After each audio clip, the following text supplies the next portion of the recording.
Hello, welcome. It's been a while since I last posted. Honestly, been in a terrible reading slump, though I am currently reading North and South. Banger, by the way. I'm over halfway through and I'm enjoying every second of it. So I'm kind of maybe getting back into reading. We'll see. Here we are. I wanted to share some books that I thrifted over the summer. I also got, I think one of them was free, and then also a couple decor house items that I thrifted from a couple different places around. So I've been on a John Steinbeck kick this year. Started the year reading Travels with Charlie. That was my first Steinbeck. And then beginning of summer I read Of Mice and Men, and then by the end of summer I finished Grapes of Wrath. So I'm kind of building up to read East of Eden because that's the one that I hear everyone talk about and be like, this is the one, you know? Because of this, I thrifted 4 more of his books. First one is America and Americans and selected nonfiction. I guess he spent some time as a journalist and, I don't know, reflections on the places he lived and visited and the people he met along the way, to his views on writing, politics, and the events of his time. So, sounds interesting. When he was alive was quite an interesting time, lots going on. So, it's always fun to hear about the world then and get it from someone's perspective. And I think he does a good job of that. Just Travels with Charlie, I really liked how he wrote about the people that he met and the world that was around him. Even if some of it was embellished, I think it was really, really fun and well done. So. Oh my gosh! Where did you get this from? Did you see that? You probably didn't. He just, I don't know if he just like spit this out of his mouth. It's a tech. What the heck? We've got Cannery Row, a charming portrait of people on the margin of society, dependent on one another for both physical and emotional survival. Is this the one that people say is funny, like surprisingly funny, or is that Tortilla Flat? A California Camelot created by a raffish band of ne'er-do-well dreamers. Maybe this is the funny one. I don't know. But look how short that is. So these ones I get mixed up in my head. Don't ask me. And then stop eating things. Next one is The Winter of Our Discontent. This says a poignant, bitter, deeply ironic comment on the lessening of American standards. I think this one's gonna be sad. You know, Winter of Our Discontent sounds sad. I just have a feeling it's about some man and he has a family, and I guess he has a moral crisis and decides to take a holiday from his own scrupulous standards. We'll see. Maybe I'll read it this winter. Is it set in winter? Probably. It's kind of, what is it? Is it Small Things Like These by Claire Keegan? Is that the one where it's the guy and it's in Ireland and it's Christmas, and then there's is it Magdalene Laundries or something? 1980s. Really good book, by the way. And then the last two, actually, did I thrift this? I didn't thrift this. I think I paid full price for this. I got confused because it was a tiny little independent bookshop. This wasn't thrifted. It's Catcher in the Rye by J.D. Salinger. I know some people are like, this is a major red flag. I don't care. We'll see how that goes. I'm trying to expand my horizons. I'm telling you guys, I'm reading North and South right now. I'm gonna have to show you. I'm annotating it. I'm kind of doing like a Victorian thing this fall, I guess. Victorian literature, kind of just looking into the Victorian era because I really enjoy it. North and South, Elizabeth Gaskell. Read it. It's so good. Anyways, this one was not thrifted, but it was gifted. It's from the same place as this, but it was free. She had a bunch of free books on the counter, and she was like, "You want one?" I was like, "Okay." And this just sounded interesting. And also, I liked the author's name. Oh, by the way, it's Ordinary Time, Lessons Learned While Staying Put. Author's name is Annie B. Jones. Does that remind you of anyone?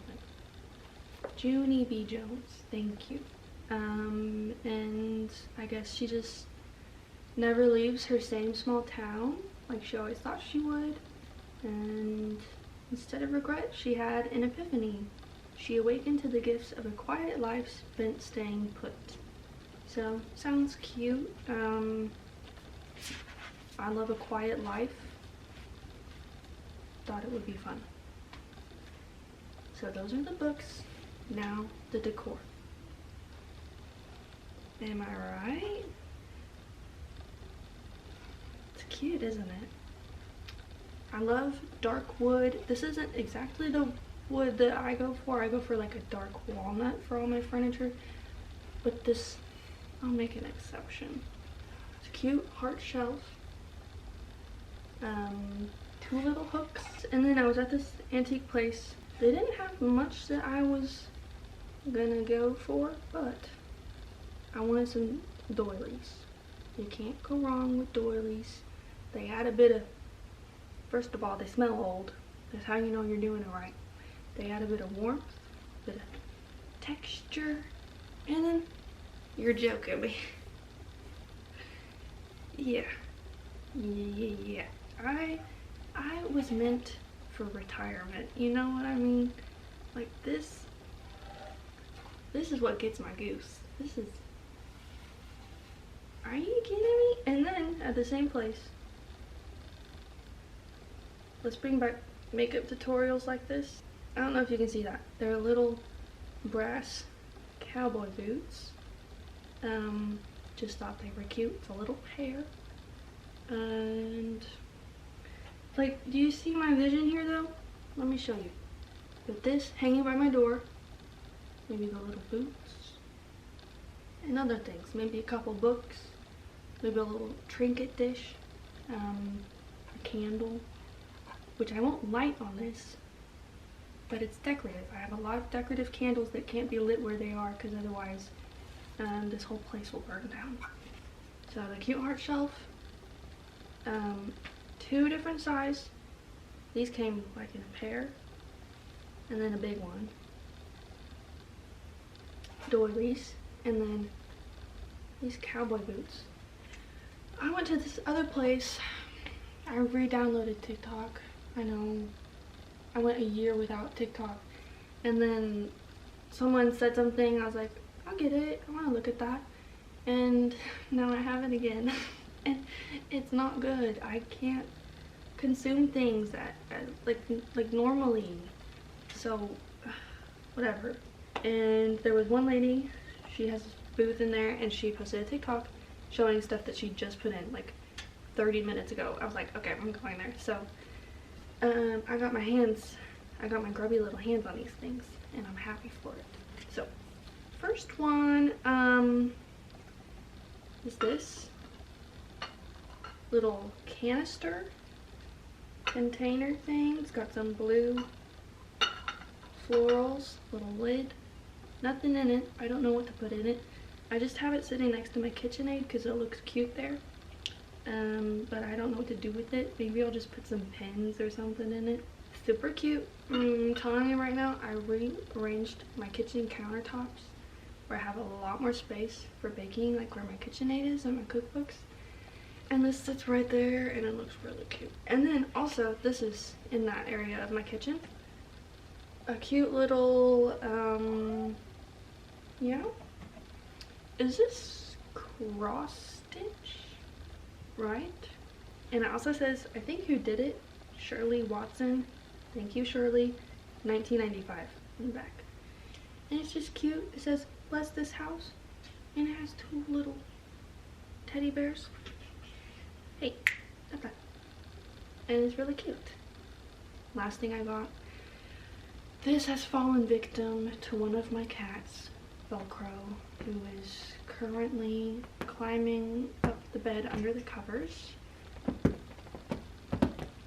He's a little special. He's cross-eyed. When we got him, now Salem's hissing at him. She doesn't like him.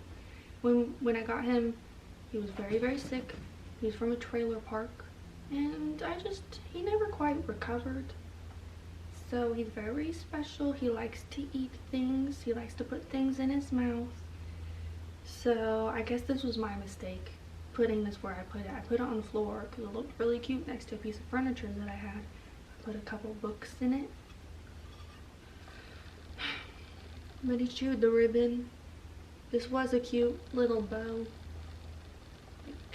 It was really cute, but now, I mean, half the ribbon on this side is missing. It's who knows where. And then he ate it. A tiny little holder thing. It fits like 2 books in it perfectly, and it just looks really cute. I put it on the floor because I didn't know where to put it, and it looked cute there. But beware, a cat may eat it. I think that's all I have. I've bought a couple other books since I last posted on here, but they're not thrifted, so I guess I won't share those. Ooh, actually, wait. I wanted to show you guys. North and South, Elizabeth Gaskell. I think that's how you say her name. I know, Memo. I'm about halfway through where this big one is. I'm more than halfway through. I've read it really quickly, and I'm tabbing it. I'm really, really loving it. Is it sad? Maybe. There is a lot of death in here. I mean, it's mid 19th century North versus South. They're living in the North. There's a lot of industrialization, and with that comes, especially in the mid 19th century, comes the poor and the suffering.